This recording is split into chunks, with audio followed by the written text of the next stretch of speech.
Engravidar rápido em um passo. Vamos lá!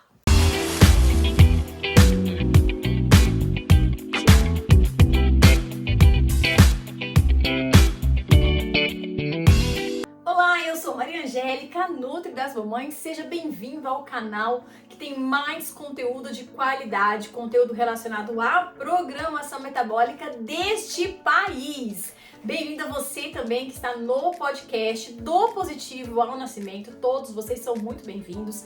E eu quero pedir a gentileza, para vocês se inscreverem no canal, dar um like nesse vídeo. E, gente, deixa nos comentários qualquer coisinha relacionada ao assunto, nem que seja um oi, uma dúvida, porque isto, toda vez que vocês fazem esse engajamento, esse canal se torna mais relevante para o YouTube e ele acaba mostrando a gente para mais pessoas. Então, se você gosta desse conteúdo, se você quer dar um estímulo aqui para Nutri, faz esse favorzinho pra gente, tudo bem?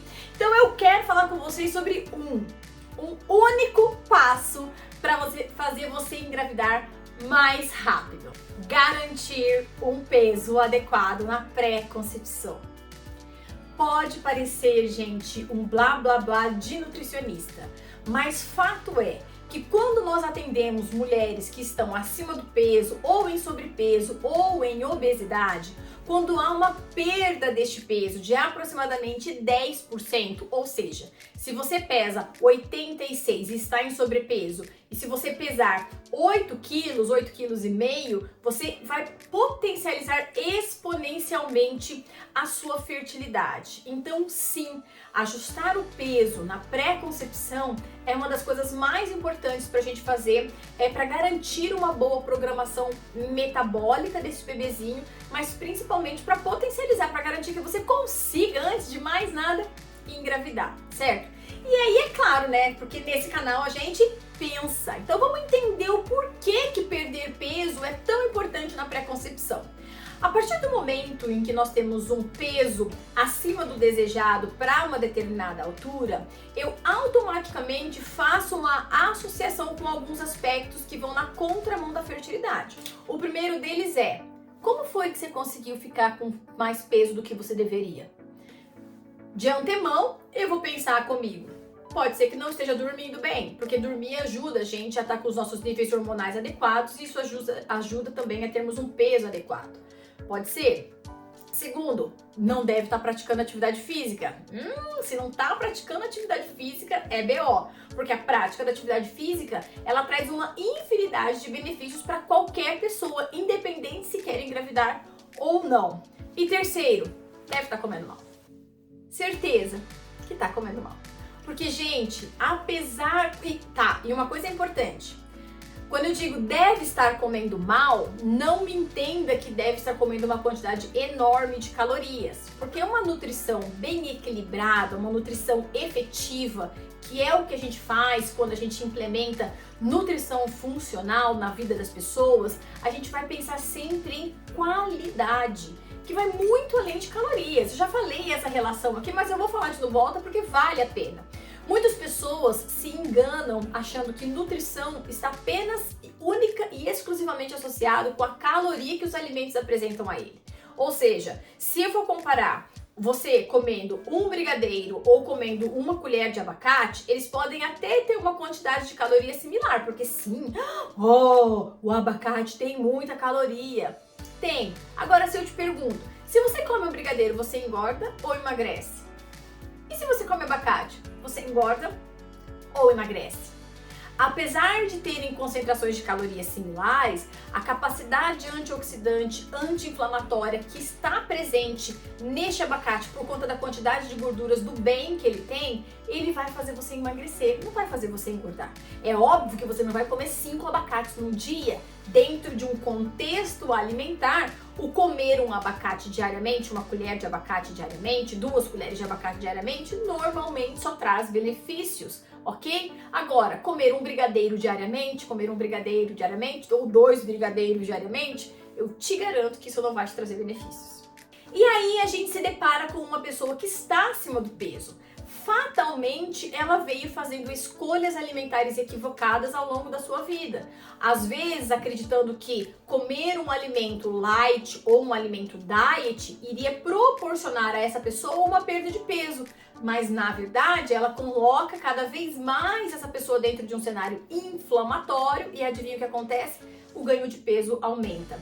E fatalmente distancia você de estar preparada para engravidar e de potencializar a sua fertilidade, tá? Então as escolhas alimentares, com certeza absoluta ao longo do passar desses anos, não favoreceram você a conseguir estar com o corpo alinhado. Angélica, mas não tem um fator genético associado? É óbvio que existem aspectos genéticos associados ao ganho de peso. Isso aí é indiscutível. A gente sabe que alguns polimorfismos genéticos, que a gente já falou bastante sobre eles aqui no canal, que são alterações genéticas, elas podem colocar você frente a um cenário que ganha mais peso com muito mais facilidade. Entretanto, contudo, todavia, o que você faz no seu dia a dia é muito mais relevante do que o fator genético que você tem, porque você vai conseguir modular isso. E a gente chama isso de epigenética, que é um ambiente em que a gente coloca esse gene, ou seja, o nosso corpo, e esse ambiente conduzindo, influenciando, estimulando ou silenciando a expressão desses genes. E isso vai favorecer então com que você tenha uma boa manutenção do peso ou então com que você tenha um ganho de peso elevado. E quando a gente pensa em modular, inclusive, esses fatores genéticos, a principal estratégia que a gente tem que adotar é o quê? Hábitos alimentares saudáveis. Hábitos alimentares antioxidados, anti-inflamados, detoxificantes, dessensibilizantes, que quem é meu paciente sabe, tá careca de saber que a gente aborda todos esses aspectos dentro de um contexto de consulta individualizada. Que inclusive, se você quiser saber como funciona o meu acompanhamento, gente, eu atendo mulheres online, brasileiras que moram no mundo inteiro. Às vezes acabo mandando áudios, inclusive em inglês, para algumas mulheres que são casadas com americano. Quando precisa, a gente acaba quebrando um galho ali, então eu atendo. Entre em contato pelo WhatsApp, que tá na descrição do vídeo, mas é o 419-9536-2802, pra gente saber certinho como fazer pra atender você, tá bom? Vou te mandar certinho as informações por lá. E te convido também para conhecer o www.nutridasmamães.com, que é o site da Maria Angélica, da Nutri das Mamães, relacionado também a este mundo da maternidade, e especialmente da pré-concepção e gestação até o nascimento, né? Então, no podcast, vocês também estão ouvindo aí a gente, também deem um confere lá no site da Nutri das Mamães, certo? Existe um outro e último fator relacionado ao ajuste do peso que está diretamente relacionado à fertilidade, que é a adequação hormonal. Estar com hormônios que funcionam certinho, gente, é indispensável para quem quer engravidar. Todas as vezes que eu tenho um peso acima do esperado, eu crio uma automática resistência à insulina.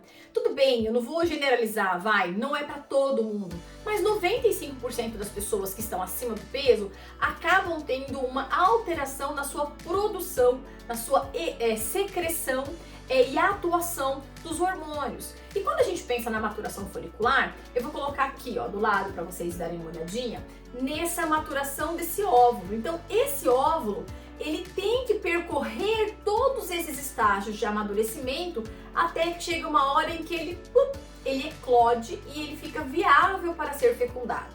O que acontece? Eu posso ter mulheres que ovulam todos os meses, mas ainda assim, even though, elas não têm óvulos viáveis. E o que difere uma mulher que tem óvulos viáveis de serem fecundados de uma mulher que não tem óvulos viáveis ou até mesmo de uma mulher que nem ovula? Muitas vezes, e isso eu posso falar que praticamente 100% das vezes, a relação aqui acontece diretamente com a maturação desses óvulos que não aconteceram certinho. Então, quando a gente tem essa informação, o que a gente tem que entender? Ótimo, então eu quero amadurecer o meu óvulo, porque eu desejo demais engravidar, tô tentando há muito tempo e tal. O que eu preciso para amadurecer esses óvulos?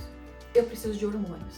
E, gente, o nosso ciclo de maturação dos ócitos, né, dos folículos, até chegarem a ócitos secundários, eles demandam Primeiro são pelo menos 3 ciclos, né, para garantir que essa maturação folicular aconteça certinho, essa qualidade desse folículo aconteça certinho, mas principalmente eu preciso que todo aquele ciclo menstrual, né, com aqueles picos hormonais estejam funcionando. Então, os hormônios do ciclo menstrual feminino, eles não servem só para fazer a gente menstruar ou não. A interferência dele nos nossos ovários é direta e é essa sinalização hormonal que vai fazer com que esse folículo seja bem amadurecido ou não. Então eu posso estar ovulando, mas o meu folículo é um folículo capenga, é um folículo ruim, é aquele folículo em que a sua progesterona, no pico da ovulação, né, onde a gente tem lá o seu 20º dia aproximadamente, a gente vai ter uma progesterona menor que 8. Então é um sinal de que eu ovulei, mas o folículo tava meia boca. A gente começa a ver que uma progesterona de 0 ponto alguma coisa, provavelmente nem ovulou naquele mês. Então, é extremamente importante a gente entender que o folículo estimulante, o luteinizante, que são os hormônios da primeira fase da menstruação, eles vão interferir diretamente no recrutamento e maturação desses folículos. Estrogênio e progesterona na segunda fase do ciclo menstrual, trabalhando diretamente na manutenção de um folículo, de um ócito, né, que pode ou não ter sido fecundado, e nesse endométrio, garantindo que esse endométrio fique bem espesso, bem fofinho, para que esse embrião, caso tenha havido uma fecundação, consiga se fixar. Todo esse cenário, gente, depende de hormônios. Então, se eu estou acima do peso e eu tenho uma interferência direta na minha produção, função desses hormônios, fatalmente eu vou ter um prejuízo gigante para a sua fertilidade. E lembrando que eu não posso finalizar esse vídeo sem falar sobre isso, que o fato de você estar acima do peso, estar fazendo escolhas alimentares equivocadas, mesmo havendo um polimorfismo genético associado aí que influencia você em ganhar peso, essas escolhas alimentares equivocadas colocam você num cenário de possível desnutrição, que é a falta de nutrientes. Não, eu tô gorda e eu não posso estar desnutrida. Gente, o que nós mais temos são pessoas obesas e desnutridas ao mesmo tempo, porque uma coisa não tem nada a ver com a outra. O fato de você comer alimentos industrializados, light, diet, biscoitos, balas, chicletes o dia inteiro, não se alimentar com comida de verdade, coloca você num cenário de desnutrição. Então não tem como você fazer maturação folicular, ovular, ter um bom endométrio, manter essa gestação adequadamente se você está uma pessoa desnutrida. Então, a minha dica para vocês que estão querendo engravidar é garantam que o peso de vocês na pré-concepção esteja adequado, não só para engravidarem, mas para vocês também terem uma gestação tranquila, do começo ao final. Certo? Espero que você tenha gostado desse vídeo, porque eu adoro vir aqui falar com vocês toda semana e eu quero te convidar então para pelo menos dar um elogio aí ou uma crítica, a gente também aceita críticas aí nos comentários. Quero te convidar para se inscrever no canal, ativar o sininho das notificações, gente. Compartilhe esse vídeo com quem você achar que seja interessante, que esse conhecimento seja relevante para ela e para o pessoal do podcast. Um beijo pra vocês também. Vejo vocês depois, gente. Tchau!